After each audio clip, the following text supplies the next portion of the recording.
see what happens here. I'm doing a little live action and seeing what's going on. I'm just going to be replacing or kind of updating a camera, so we'll see how this goes. I'm not sure if I can see your guys' comments. Looks like no one's watching anyway, so we'll kick this off and see what's shaking. I think, whoops, did I screw that up? Nope. All right, there we go. That should be useful. So what I'm doing here is I've got these two cameras. Actually, I bought a Reolink camera a while ago, painted it for outdoor use, and then what ended up happening, let me make sure you could see it. What ended up happening was within, I think, a week of it going into place, it stopped working. So basically the battery lasted for a week, and that was it. Yeah, so here's the camera after I painted it. One of the things that happened was that this guy right here, which is kind of hard to see, let's see if I can dig this up. Bunch of water got in here, ruined both the SIM card and the SD card, so corrosion on both of those. And then this guy, this is not just a great attachment. You can't tighten it down so that the antenna will stay up in strong winds. So I don't know, I think when I came back, the antenna was down, water had gotten into those things, which shut them off. And I don't know if you can see it, but there's a little bit of water intrusion into the camera lens itself. So I wrote him and said, hey guys, here's what happened. This thing's out 6 miles down a pretty rugged trail. What can you do for me? And they just said, hey, we'll send you a new camera. Sorry about that. We'll knock $10 off so that you can replace the SIM card. And that's it. I don't know if there's a way for me to see your guys' the channel here, so bear with me as I figure this stuff out. I actually just wanted to try something out here and see what was going down, so there may be a way for me to actually see your comments if you guys are making them. But I thought I'd kind of take you through the unboxing of this little Reolink thing, and yeah, just kind of what I'm going to do with it and why I'm using a security camera. I'm seeing some thumbs up. Oh, look at that, 619 OTA, smash that thumbs up. I think I can hit this thing over here and go live. I got my little camera, whatever, my little notepad right here, and that way I think I can see your chats. But I'll see if I can get my shit together here. May not work, and we'll go from there. Verify it's you. Oh, for crying out loud, I'm pretty sure it's me. I'm not sure how many Gristle Kings are out there. Oh, they want me to enter my password. All right, no, I don't have time for that. So this will be kind of a, yeah, if you guys have comments, I'm not sure that I'm going to see them. Okay, so Reolink stuff, do not accept if seal is broken. Oh, I managed to leave my regular knife in the office. Just rip this sucker open. So the original intent here was just to see what would happen if I put up a security camera on this place, in part to see, if anyone is actually coming out there. It's on private land, you're not supposed to go there, but that doesn't stop a lot of people, so yeah, I wanted to see if people were out there. It's a really beautiful and wild place, so I wanted to see if there's any animals out there. And I also wanted to see what the weather was like. I'm a paraglider. It's right next to a paragliding location I go to. And it'd be pretty cool if I can see before I go out there what the weather's like. There's usually a cool little inversion out there, weather inversion. And sometimes if you can see it, that helps you understand what's going on. So here's the next camera. Here's the new camera coming in. I think you guys can see that. Yep, cool. I think we got this thing framed up pretty nicely. So my first order of business is going to be to tape off all of this stuff. I did kind of I don't know, not as great a job as I'd like on the last time painting this thing. You can see there's a little bit of overspray around here. I had done a pretty good job of taping on here. Now this fogging, if you can see it, was actually paint. It was all whatever water intrusion into the camera. So I'm going to grab and maybe I can put this camera somewhere else and give you guys a better view. Maybe not. Maybe it doesn't matter. All right, so I think step one is doing something like this. What I saw, it's a weird design, is that this is supposed to be a weatherproof camera, and you pop the SIM card and the SD card into there. Looks like it might have come with an SD card, so they replaced that. That's cool. I think they said they wouldn't, but sometimes they don't know what's in there. And so I'm just going to tape this guy as best I can and maybe do a little bit nicer job. And I think if I'm watching, I can probably see your guys' comments. Let me see if I can drop this sucker down a little bit and make this slightly easier for me. You can see I got some other stuff here. Here's one of my hotspots that's going to go in as soon as I get the rest of my life together. Let's see if I can put this here and kind of watch what's going on. Thanks for bearing with me, folks. This is my first rodeo for these lives from the mobile.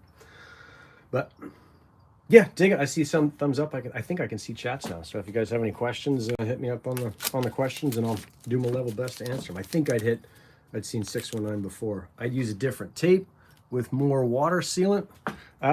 Justin, this is what I got, Doug. I mean, I've got some duct tape. I think for the spray paint job I'm going to do, I think this will work pretty well.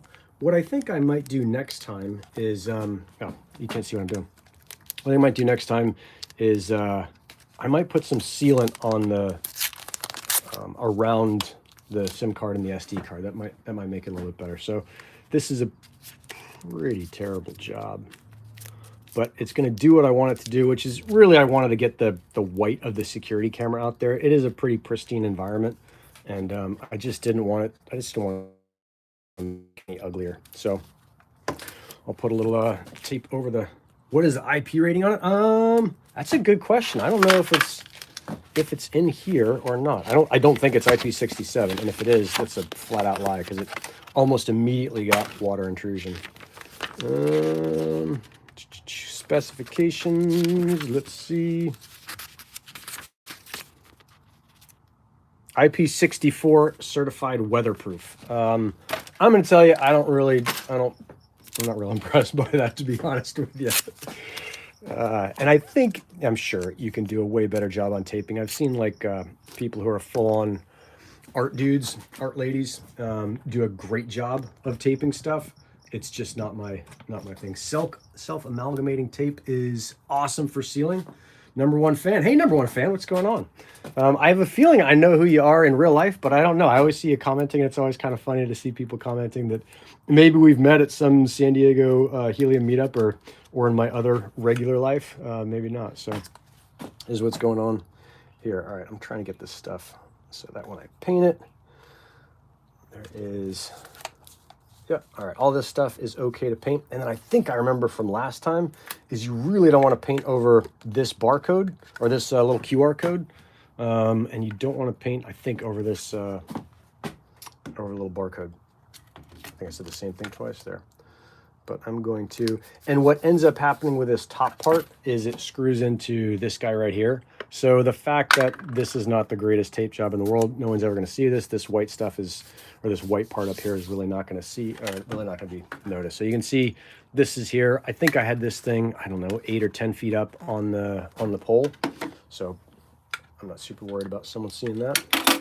I am a little bit worried about making sure that A, this guy gets taped, and B, that guy gets taped. I think I might have a... Careful with those sharp knives. Yep, I got a cool little... There we go. I think YouTube said be careful with your personal information. I don't think there's any stickers on there with personal information, but I don't always just share my workshop. Just from Discord and your something. Oh, look at you guys commenting like crazy. Sorry, I'm not keeping up with it. Let me know if you need a hiking buddy. 619 OTA. I might. I'm not sure where I'm going to put. I've got a really cool placement for one of these. I think I'm going to put Atomic Blood Wolverine, which is sitting, well, I'll show you where it's sitting.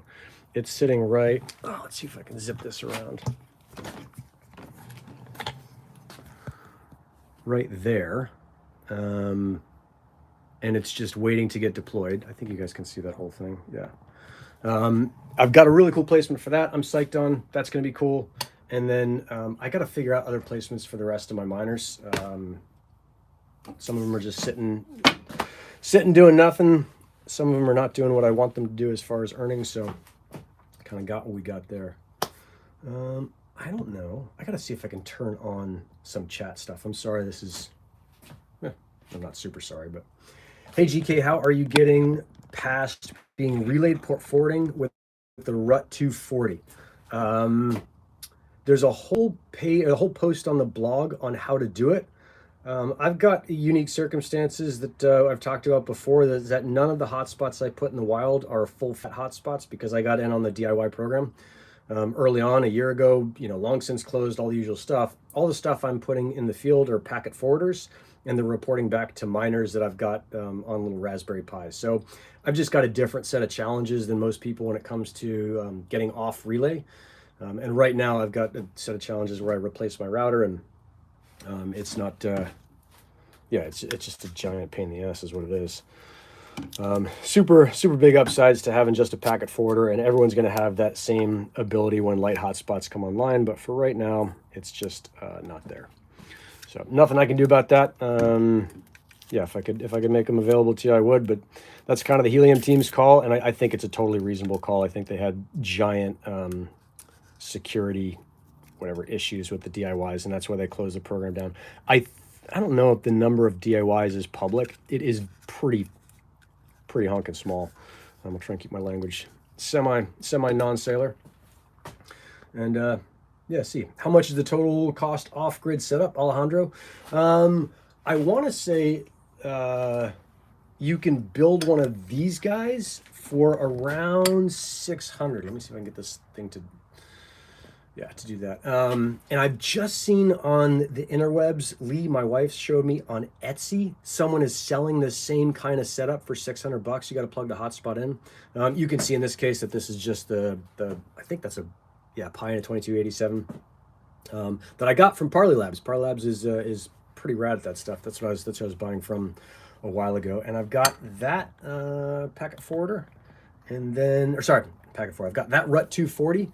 And then I also have somewhere else in here, I think I've got an IBR 200. I know I've got to replace one of my 650 routers that Cradlepoint and I have been going back and forth with. Their support has been super good.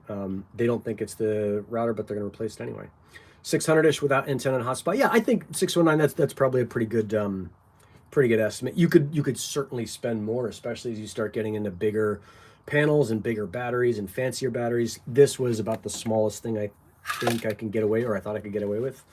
But yeah, Justin, even with a small router off it, a Verizon hotspot won't work. I guess it has some internal firewall. I wouldn't say that a Verizon router won't work.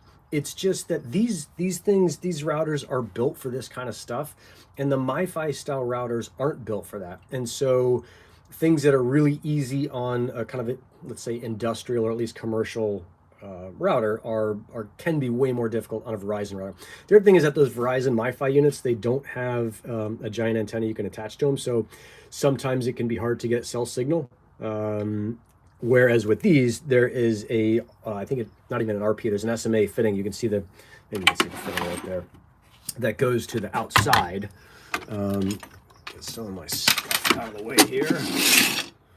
Yep, it goes to the outside there, and so you can put any kind of cell antenna you want on there, or at least you can get your cell antenna up higher, so you can put it directly in if you want, like this, which I've started doing, just to be honest, because I got kind of lazy. But for my first ones where the cell signal has been awesome, because I did this, is I just attached this antenna to the connector with an antenna cable. I think it was like LMR 195, something like that. So yeah, I think the off-grid stuff is just a ton of problem solving. So, but Justin, that's not to say you can't do it with the Verizon MiFis. I've seen people do it, and so I think we're seeing that all of these use cases demand different solutions. Is that if you're doing off-grid in a city, which I've done, yeah, I'll get to the gnarly paint job on the truck. If you're doing off-grid in the city, you can do a Verizon MiFi thing and no problem. If you're doing it out in the remote areas, which is definitely where I'm way more pumped to do them, you probably just want a better ability to pick up signal. So nope, dreams aren't ruined. I mean, these things are what, $170 if you pay full price for them. If you get them on eBay, I've seen guys get them as low as 70 when they bought like 5 of them. Paint job on the truck. So I could probably walk you outside and show it to you. Maybe that's an anti-privacy thing. But yeah, we had a pack. My wife is an artist. She's an artist. She's the artist Man Rabbit. We had a Pakistani truck artist, a world famous truck artist, come out and stay with us that she had met on Facebook through Camel Connection. She used to work on the largest camel farm or camel ranch in the world, and she ran expeditions into West Africa. Like a big long backstory there. But through all of those connections, we met this guy Haider Ali, who's this Pakistani truck artist. He's painted not the Jalalabad, but the Karachi, painted the Karachi airport. Just a really well-known dude in Pakistan, and came out and stayed with us for a week and painted the truck. is a 𝗵𝐺 a port forward? Man, that chat went too fast for me to catch. I'm sorry, dude. I don't know. Maybe you can port forward on 𝗵𝐺. Maybe you don't need to. That's the other thing, is sometimes some of these problems you just don't have. Like, you hear about them, but you do. Okay, 619. You're gonna head to AT&T and get your data plan and deploy Monday or Tuesday. Right on. Mondays I'm almost always busy. Tuesdays I'm not. So I don't know. I can't say if you need help, reach out and I'll hike with you, because I think Tuesdays I'm slammed, but it doesn't hurt to drop a whatever DM or whatever it is. A Wyze camera might be easier than what you're doing, Mark. It might be. I think the thing with this was the only camera I found. Let me switch it so you guys are seeing the same kind of thing I'm seeing. And cheers from wherever you cheers from. The only camera I found that had the 4G stuff included was this guy right here. Was this Reolink, I don't know, 𝐺oPT or PT Pro or PT Go or whatever this thing's called. And so that's what I just wanted, everything in one job. I didn't want to be fiddling with extra crap. Yeah, so this had everything on. Another thing I'll tell you about, if you're thinking about buying one of these, I don't know, $300. They're not the cheapest things in the world. Is that this solar panel holder is a piece of shit. It doesn't hold the solar panel well at all. You really have to crank down to get the thing to hold. And even then, in a strong wind, it'll still kind of move around. This seems like sort of stable, but I'm dealing with sometimes 50, 60 mile an hour winds, and that will just move this thing all over East Jesus. So what I'm going to do next time is I'm going to run a, I think it plugs in. Where does it plug in on this thing? Here? Yeah, it plugs in here. Is I'll run a cord from the charge controller that is getting charged off my 100 watt solar panel that is bolted into the rock now. That's going to take like 120 mile an hour wind to knock that thing off and run it up there. Hello, do RUT40 and T-Mobile SIM cards work well or difficult and just relayed? What type is... yeah, the RUT240s work really well for a lot of people. Yeah, RUT240s are fine. The IBR... Let me see if I've got... Let me see, I'll show you over here. What I'm doing. I think maybe I don't have what I thought. Oh no, I do. Here's the so here's the other option, is the IBR 200 is this guy right here, right? And so you can see this is more expensive for sure. This is like a $300 router. This is built more for industrial stuff. Excuse me. The cradle points are basically like higher end versions of the RUT240s. They both work. I don't think there's a great reason to use one over the other.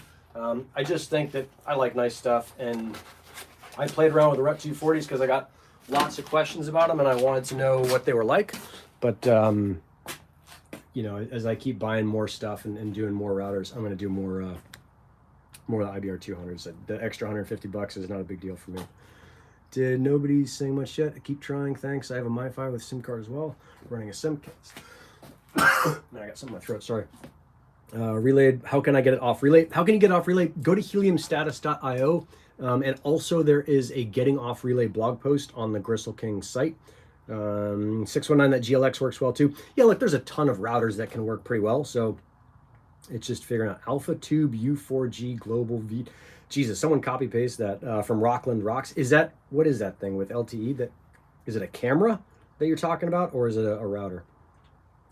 Your 𝗀𝐿 at the bakery and my hotspot both have 0.17 witness rewards units, which is a low reward for minors who can witness us, but I understand we can't do anything. I was just talking to Waveform. Jesus. I'm gonna die here on the live. I was just talking to Waveform about the low witness rewards units, and I just didn't understand. The lower it is, the better it is. So I think it says terrible witness rewards units, but 0.17 is fine. I don't know. I always thought that the 𝗀𝐿 hotspot would do way better than it's ever done, and I'm not sure why it didn't. You know, it's up nice and high. It's got a decent antenna. I don't think the antenna is a problem at all. The internet modem system. Okay, cool. Thanks, dude. And then you attach a router to it. The internet at that place seems kind of shaky. I get notifications from heliumstatus.io all the time about it going up and down. Is the H antenna worth buying? Are there any test results available? I've done some testing on it. If you look up 𝗪𝗁𝐾 and then 𝗪𝗏𝐺, or testing the 𝗪𝗏𝐺, or testing antennas in 𝗪𝗏𝐺, but 𝗪𝗁𝐾 and 𝗪𝗏𝐺, you'll see a blog post where I tested the H antenna against a bunch of other antennas I had hanging around, and Yeah, it did better than I think all of them except for the giant sector, the 13 dBi antenna, which I thought was a little bit unfair, but yeah, that's it. Thanks, you're welcome. I don't know what I did, but yeah, you're welcome. And you guys must be talking about something that I missed in the chat. On the phone, these chats come up just like one at a time, so if I miss one, I'm probably out of the loop a little bit. With routers, what type TMI ILE SIM plan do we need? Cell or data plan? Ocean Blue. Ocean Blue, what's up, dog? In general, right now, you're going to need, what is it, like a... it's something like 60 to 120 gigs of data a month. If you can just wait until light hotspots come online, that will go from that giant amount down to like 100 megabytes. So if you can wait, do it. If not, no big deal. Although I've seen people do really cheap plans that don't have a ton of data, and it just goes relayed and they earn well. Any advice on finding people with land to put off-grids on? I mean, you just got to like meeting people and go around. That's how I've done it, is just meeting people, remembering what it is they want or need or are interested in, and then making sure I give that to them. Yeah, I don't think there's anything fancier than that. It's just good old-fashioned hard work. Find the owners, talk to the owners, figure out what they want, how you can provide that, how you can provide something useful and valuable, and then do it. And sometimes people are just like, they don't care. They're like, yeah, do whatever you want. Are the cameras just to catch someone stealing your stuff or to use it for something else? I wonder if I can switch this thing around, although you guys have me peering into this camera all the time to see it. Let me see if I can switch. Oh, I can. Rad. Cool, there we go. Well, that's what I look like on a Saturday. Let's see. So are the cameras to catch people stealing stuff? I think I started saying this at the beginning, but I don't think anyone was on yet. Is that, no, the cameras are more like, I think of them as like a test for you guys, so that if you have questions about cameras, one of the big questions I got about these things, Jesus, where is there it is, about off-grids is like, how do you know if someone is stealing your stuff? And I'm like, well, I'll just buy a camera and test it out for folks, and if it works, then great, and if not, then at least you guys didn't have to buy it yourself. So I don't know. I don't think anyone is going to go out to the places that I've got. It's just such a pain in the ass. I mean, I don't want to go out there, and I love super hard work. So I'm imagining a general crook who doesn't like hard work is not going to go to the effort, but maybe I'm wrong. I wanted to see a couple things with the camera stuff. So let's see if I can get that. There we go. A couple things with camera stuff. I wanted to see what was going on out there. I wanted to see if there's any wildlife. I wanted to see if there's any people who were just going out there when they weren't supposed to. It's on private property. You're not supposed to go there. So I was really curious just to see if I'd, find trespassers, I guess, technically. And then I want to see if there's animals out there. It's pretty wild land. Yeah, there's mountain lions out there. There's I think there's foxes. There's certainly deer. I've seen them on the trails, and it's just cool to see that stuff. So more kind of a personal interest thing, and then being able to see the weather. It's at one of my favorite paragliding sites. So with this thing, it's actually pretty cool. I use the old busted up version, but this thing has pan, and it also has tilt. So I thought that was kind of cool, and when it was working, it was really neat because it's sitting, up 10 feet on a pole, and you can just see like, oh, what's going on over there, or what's going down on the ground, or et cetera. Oh, shit, I missed that chat. Awesome workshop, so organized. No, it's kind of a shit show, but yeah, it's something I've been packing things into for a long time, so it works for me. Like, I know everything is, but man, when I kick the bucket, someone's gonna come in here and be like, dude, what was this guy thinking? This guy's a pack rat. Yeah, I think that's most of it. Deer, real life bobcats in my area. Yeah, I want to watch the camera to watch the sky and see what's going on. I thought the picture quality, image quality would be way better than it was, and maybe it's because the lens almost immediately fogged up, but it wasn't that great. So I got it because I got the second one because it was free as replacement. Happy with the performance of the miner with the cell connection? Yep. When they're working, mine are great. Right now, mine are all down because of this router issue, but that's me. Alexander Schneider, is being too high up an issue? Do you mean like too high with the antenna or too high with the camera? I'm guessing either one. No, shouldn't be an issue. It'd probably be pretty hard to be too high up. There's a lot of kind of this idea, and I've been antenna. Okay, there's this idea, and I've kind of accidentally helped promote this idea, is that you can only get stuff nearby with a low gain, and you can shoot over the top of stuff with a high gain.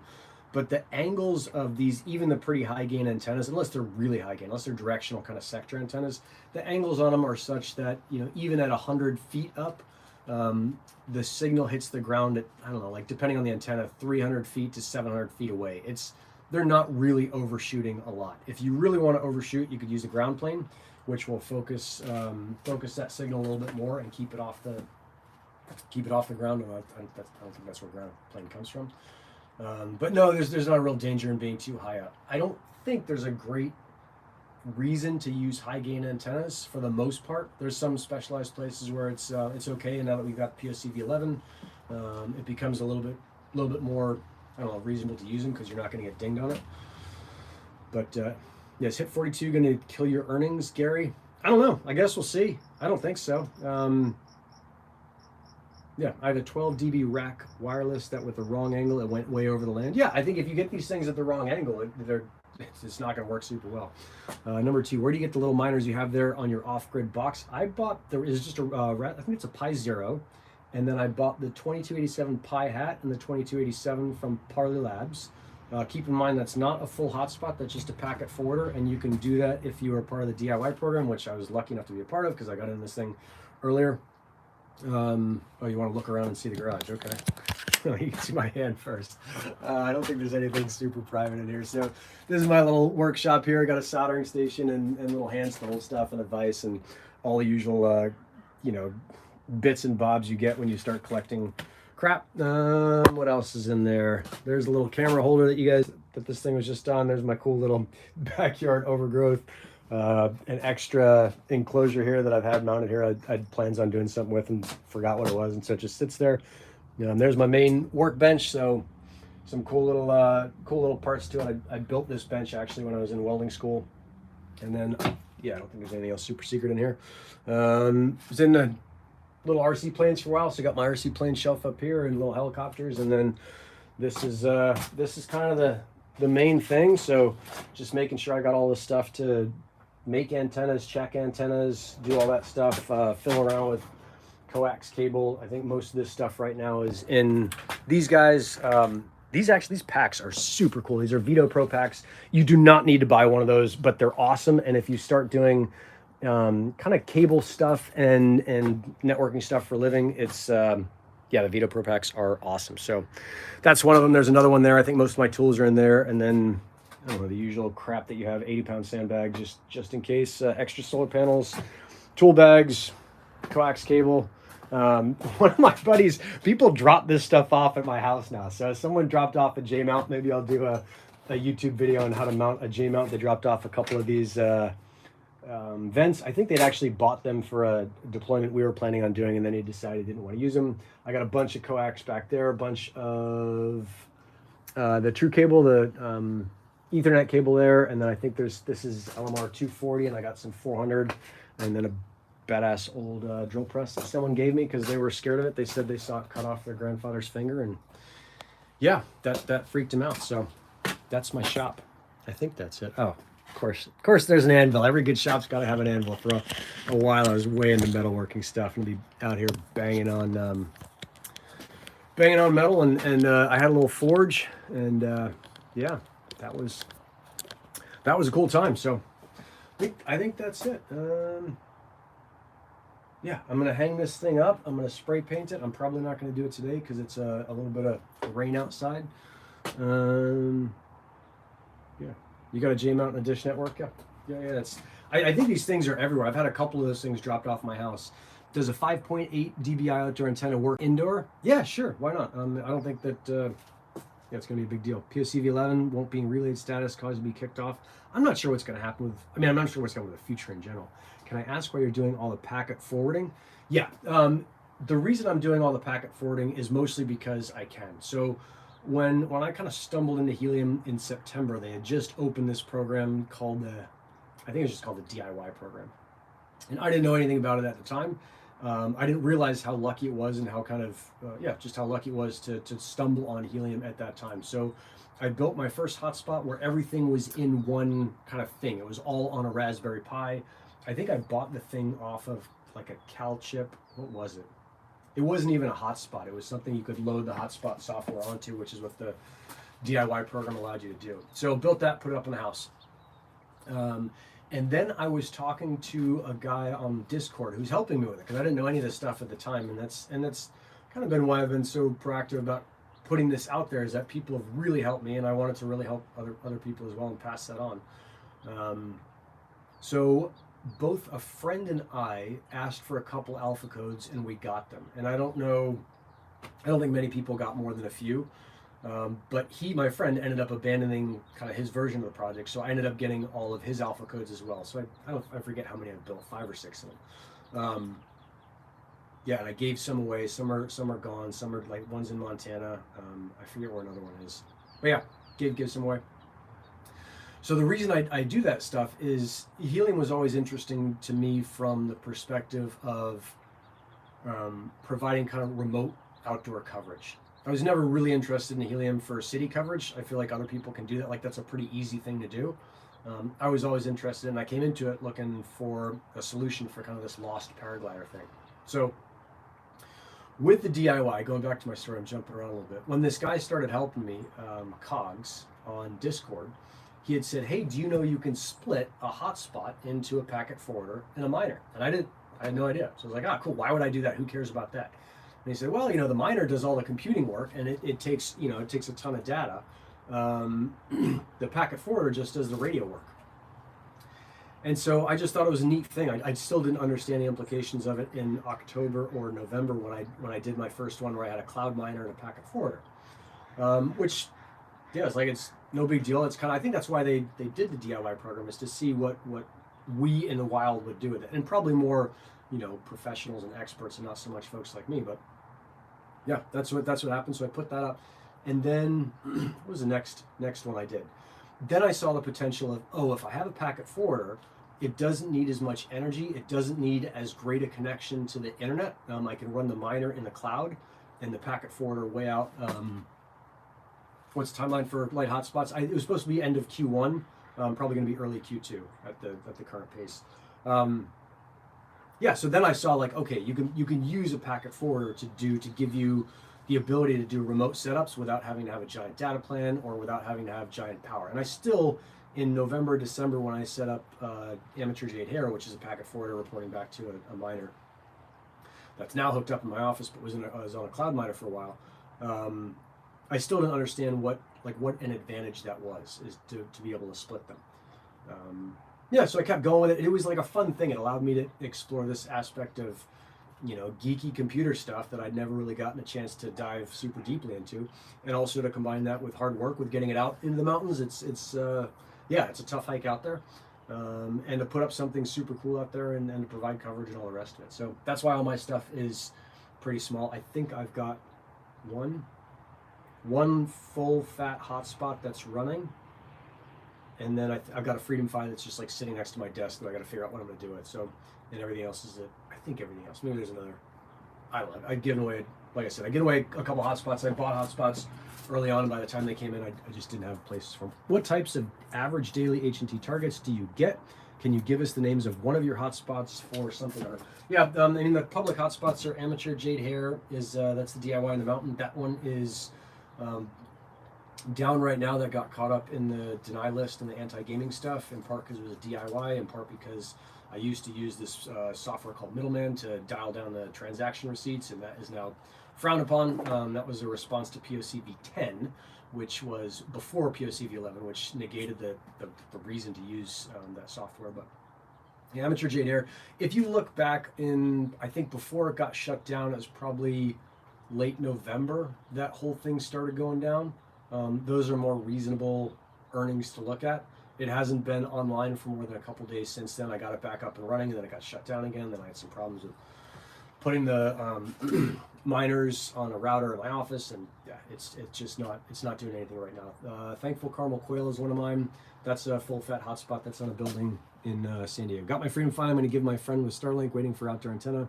Yeah, I think the whole 𝗵𝗏 5G thing is location critical, and it's locations that for me are just, I don't know, they're harder to access. Can't wait till you start putting out info on the 𝗵𝗏, the chemist. Yeah, me too. I think whenever I start putting that up and getting that out there, I'll share that stuff with you. The 𝗵𝗏 spots are, I don't know, I just don't have I don't have as many friends who own underground bars as I do own mountaintop property. And so the mountaintop property is way easier for me to find spots to get the things up on and do it. 𝗪𝗁_𝗏𝗏, HARE is what I mean. You look at it now and you'll see it's down. It's earning like 0.1. And I think there's a problem with the router, the cell router, but I've got to go back out and check it. And when I go back out, that's one of the reasons, or one of the things I'll do is take this camera here and put it back up and hang it up, and then we'll have a chance to see what is going on up there. How do you put an address of a hotspot location when in a rural area? It is a huge pain in the ass. The last time I did it was when I was doing the paragliding stuff up in 𝗚𝗿𝗶𝘀𝗀, and I had to put it on the middle of a mountain, and there's just no good way to accurately get the location. I didn't really worry about it because I was only going to be there for 2 days, so not a huge deal. But I haven't seen a way to drop just the coordinates in for a location. Good day. What is the best splitter for 2 miners and 1 antenna? I don't do that. I consider that gaming. So not only do I not know, even if I knew, I wouldn't pass it on. Yeah, the dropping a hotspot in a rural location where there's no landmarks nearby that's been kind of a pain in the butt with me. But let's see. I think for the stuff I did up in Utah, there was a road leading up to both of those locations. And so that was easier. Hi, is your course good for beginners? Great channel, Tim in Dublin. Tim in Dublin, Ireland. Yeah, so the Helium Beginners course, I think it's called Helium Basic course, is really good if you're just coming to Helium. It goes through what I do on the consults in about an hour. It's a CAN version, so it doesn't end up being customized to you, which is what a consult does.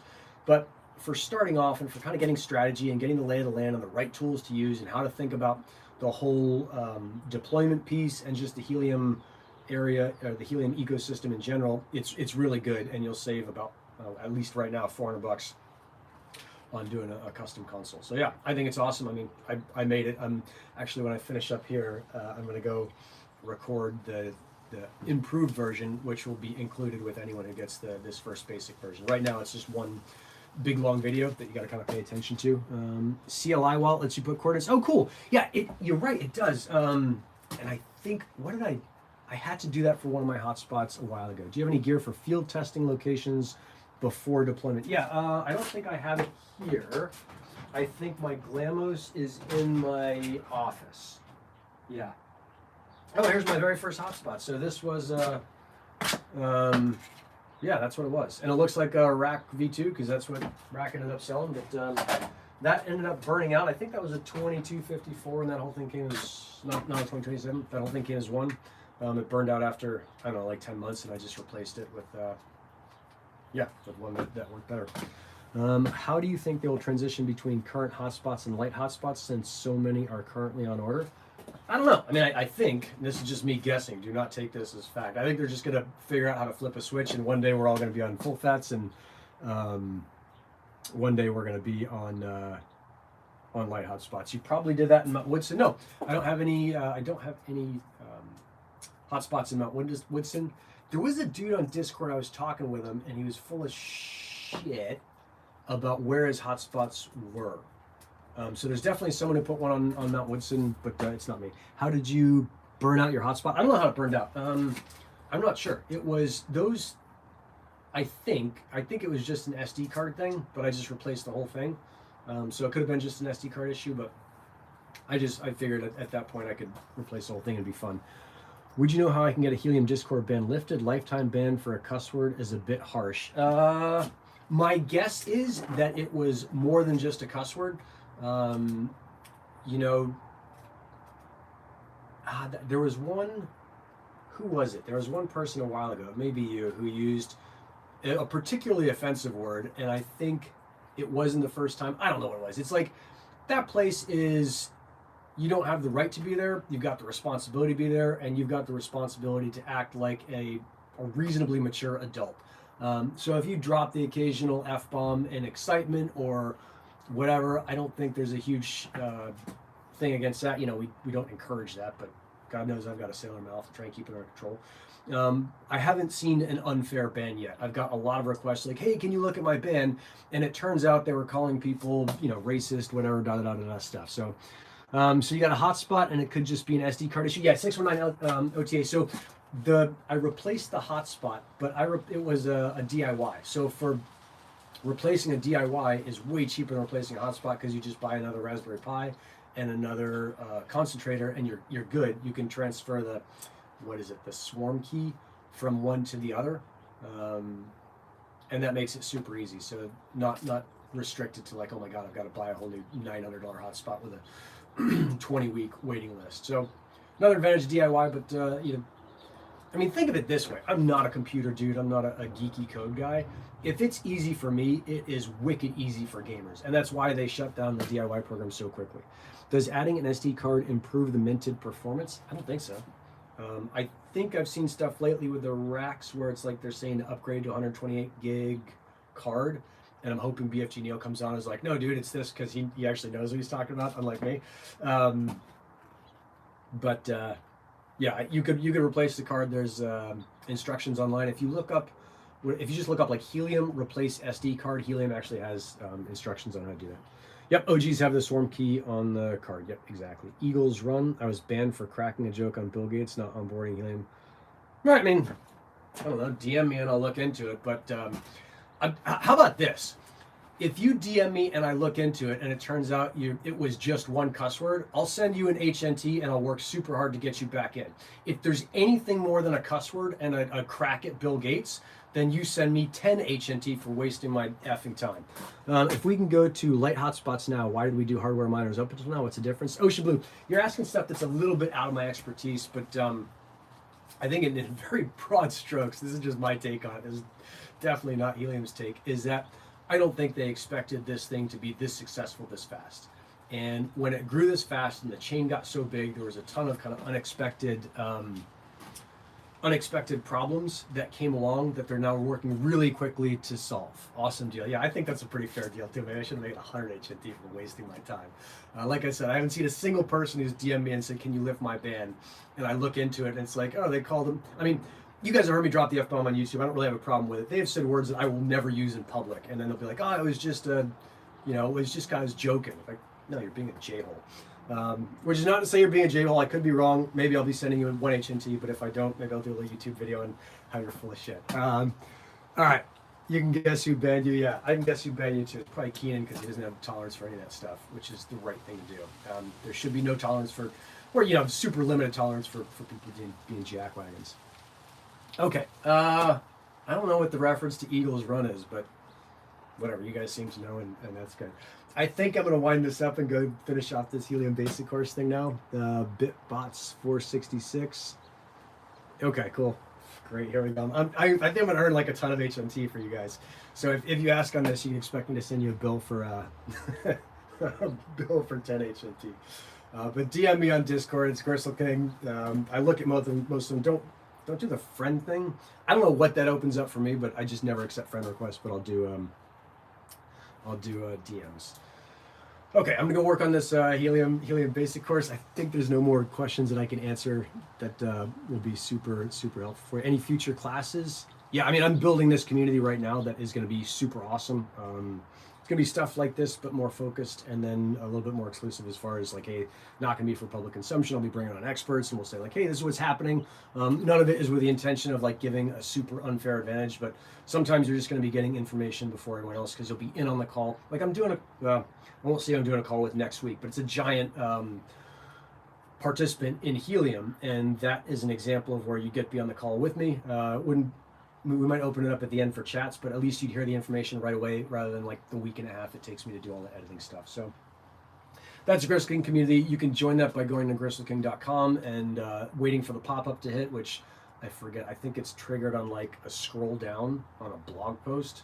So I wanted to make sure people were actually interested and weren't getting hit with pop-ups right away.